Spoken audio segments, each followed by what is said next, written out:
Hello students, mathematics के इस video lecture series में हम देख रहे हैं लेवल 1 का पार्ट 1। हम अपना पहला चैप्टर स्टार्ट कर रहे हैं जो कि है संख्या पद्धति यानी कि नंबर सिस्टम। नंबर सिस्टम क्या होता है इस चैप्टर में सीखेंगे और कुछ सवाल भी करेंगे।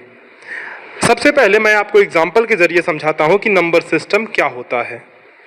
मान लो आपके पास ये एक छड़ी है जिसकी लंबाई है 1 मीटर। इस छड़ी की लंबाई है 1 मीटर। सबसे पहले आपने मीटर में इसको मापा तो इसकी लंबाई आई 1 मीटर। मान लो मैंने कहा बच्चों कि आप इसे फीट में मापो। आपने इसे फीट में मेजर किया और इसकी लंबाई आई 3.3 फीट। कितनी आई? 3.3 फीट। छड़ी की लंबाई तो नहीं बदली, छड़ी की लंबाई उतनी ही है, लेकिन हमारे मापने का तरीका बदल गया। पहले हमने मीटर में मापा था, फिर हमने फीट में मापा। इसी तरह से हम संख्याओं को भी दो तरीके से गिनते हैं, यानी कि संख्या पद्धति दो भागों में विभाजित है। पहला इंडियन सिस्टम और दूसरा इंटरनेशनल सिस्टम, यानी कि भारतीय संख्या पद्धति और अंतर्राष्ट्रीय संख्या पद्धति। मैं आपको बताता हूं कि भारतीय संख्या पद्धति और अंतर्राष्ट्रीय संख्या पद्धति में क्या अंतर है। सबसे पहले हम जानते हैं भारतीय संख्या पद्धति। देखो, ये जो आपके सामने टेबल है वो भारतीय संख्या पद्धति के अनुसार लिखा गया है। इकाई, दहाई, सैकड़ा, हजार, 10,000, लाख, 10 लाख, करोड़, इसी तरह से हम गिनते हैं। इंग्लिश में units, tens, hundreds, thousands, 10,000, lakhs, 10 lakh, crore. तो ये हमारे गिनने का सिस्टम है। इसको अंकों में कैसे व्यक्त करते हैं? देखो, यूनिट्स को हमने 1 लिखा, टेंस को हमने 1 के बाद 1 जीरो लगाया, हंड्रेड्स को हमने 1 के बाद 2 जीरो लगाया, थाउजेंड्स को हमने 1 के बाद 3 जीरो लगाया। लेकिन एक ध्यान देने योग्य बात यहाँ पे ये है, देखो यहाँ एक कॉमा आ गया है, मतलब 3 जीरो के बाद एक कॉमा। ठीक, आगे बढ़ो। 10,000 को यानी 10,000 को हमने इस तरह से लिखा और 3 जीरो के बाद अभी भी एक कॉमा है। उसके आगे आप देखना, जब हमने 1 लाख को लिखा तो इसमें 1 के बाद 5 जीरो है, लेकिन शुरुआत में 3 जीरो के बाद एक कॉमा लगा है, उसके बाद 2 जीरो के बाद एक कॉमा लगा है। तो इस तरह से आप समझ पा रहे होंगे बच्चों कि इंडियन नंबर सिस्टम में हम क्या करते हैं। जब भी कोई संख्या लिखते हैं, मान लो हमने लिखा 1, 2, 3, 4, 5 और 6। तो इस तरह से जब हमने ये संख्या लिख दिया तो इसको सही रूप से लिखने के लिए हम क्या करेंगे, 3 अंकों के बाद एक यहाँ पे कॉमा लगाएंगे और उसके बाद 2-2 अंक के बाद लगाते जाएंगे। यहाँ पे एक और एग्जाम्पल मैं लेता हूँ। मान लो हमने लिखा 8, 2, 6, 3, 4, 2, 7, 1, 9। अब इसमें बताओ कहाँ कहाँ कॉमा लगेगा। देखो, पहले हम 3 अंक के बाद कॉमा लगाएंगे, उसके बाद फिर 2 अंक के बाद, उसके बाद फिर 2 अंक के बाद। ठीक है, तो इस तरह से हम इंडियन नंबर सिस्टम में नंबरों को लिखते हैं। आगे हम चलते हैं। अब हम सीखते हैं अंतर्राष्ट्रीय पद्धति क्या है, इंटरनेशनल सिस्टम। आपने देखा इसके पहले कि हम क्या करते हैं, 2-2 अंक के बाद कॉमा लगाते हैं, पहली बार 3 अंक के बाद लगाने के बाद।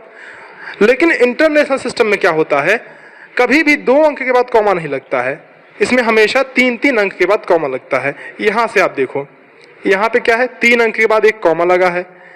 यहाँ पे देखो 1 कॉमा 3 अंक के बाद ही लगा है। यहाँ फिर देखो 3 अंक के बाद एक कॉमा, फिर 3 अंक के बाद एक कॉमा। तो इंटरनेशनल सिस्टम में यही एक अंतर है कि भारतीय नंबर सिस्टम में हम क्या करते हैं, पहले 3 अंक के बाद, उसके बाद 2-2 अंक के बाद। लेकिन इंटरनेशनल नंबर सिस्टम में हम हमेशा 3 अंक के बाद ही कॉमा लगाते हैं। इसमें गिनने का तरीका भी अलग है। देखो कैसे हम इसमें गिनते हैं, वंस, टेंस, हंड्रेड्स, थाउजेंड्स, 10,000, 100,000। यहाँ देखो, यहाँ पे अंतर आ रहा है। इंडियन नंबर सिस्टम में हम क्या कर रहे थे, 10,000 के बाद 1 लाख यानी 1 लाख आ रहा था, लेकिन इंटरनेशनल नंबर सिस्टम में 10,000 के बाद 100,000 आएगा। ठीक, 100,000 के बाद million, 10 millions, 100 millions and billions. तो इस तरह से इसमें गिनने का तरीका है। इसको आप याद कर लेना कि कैसे गिनते हैं। भारतीय संख्या पद्धति में तो आपको पता ही होगा, लेकिन ये इंटरनेशनल संख्या पद्धति है जिसको आप याद कर लेना और लिखने का तरीका सीख लेना। देखो, कुछ एग्जाम्पल्स हम लेते हैं। ये रहा हमारा पहला एग्जाम्पल। पहले एग्जाम्पल में देखो क्या है, ये जो नंबर दिया हुआ है ये पहले पहचानो आप किस संख्या पद्धति में है। पहले देखो 3 अंक के बाद कॉमा है, उसके बाद 2। इसका मतलब ये है कि ये है इंडियन नंबर सिस्टम, यानी कि भारतीय संख्या पद्धति में। इतनी बात समझ गए। इसको करना क्या है, इसको अंतर्राष्ट्रीय पद्धति में बदलना है, अंतर्राष्ट्रीय नंबर सिस्टम में इसको चेंज करना है। तो कैसे करेंगे, बहुत आसान सी बात है कि अब हम क्या करेंगे, 3-3 अंक के बाद कॉमा लगा देंगे। पहले इस नंबर को ऐसे ही उतार लेंगे, एक के बाद कितने जीरो हैं गिनो, 1 2 3 4 5 6, 1 2 3 4 5 6। अब क्या करेंगे, 3 अंक के बाद कॉमा लगा देंगे, यहाँ पे एक कॉमा आएगा और एक कॉमा यहाँ पे आएगा। तो अब देखो ऑप्शन कौन सा है, बी ऑप्शन ही सही ऑप्शन है ना, देखो। So B option is the correct one. आगे एक और एग्जांपल देखते हैं, देखो ये रहा नेक्स्ट एग्जांपल।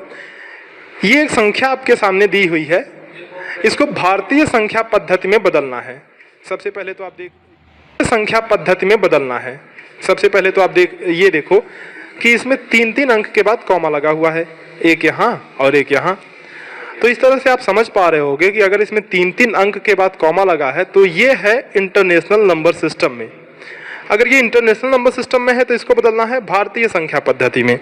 भारतीय संख्या पद्धति में बदलने के लिए आप जानते हो बच्चों क्या करते हैं, पहले 3 अंक के बाद कॉमा लगाते हैं, उसके बाद 2 अंक के बाद। तो सबसे पहले आप क्या करो, इस नंबर को उतार लो, 2 3 3 4 3 3 एंड 4। अब सबसे पहले 3 अंक के बाद यहाँ पे एक कॉमा लगाओ, उसके बाद फिर 2 अंक के बाद। बात समझे?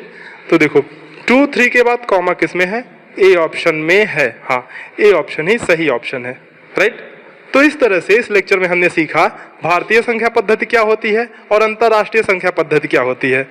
हमने इंटरनेशनल सिस्टम से इंडियन नंबर सिस्टम में नंबरों को बदलना सीखा और इंडियन नंबर सिस्टम से इंटरनेशनल नंबर सिस्टम में नंबरों को बदलना सीखा।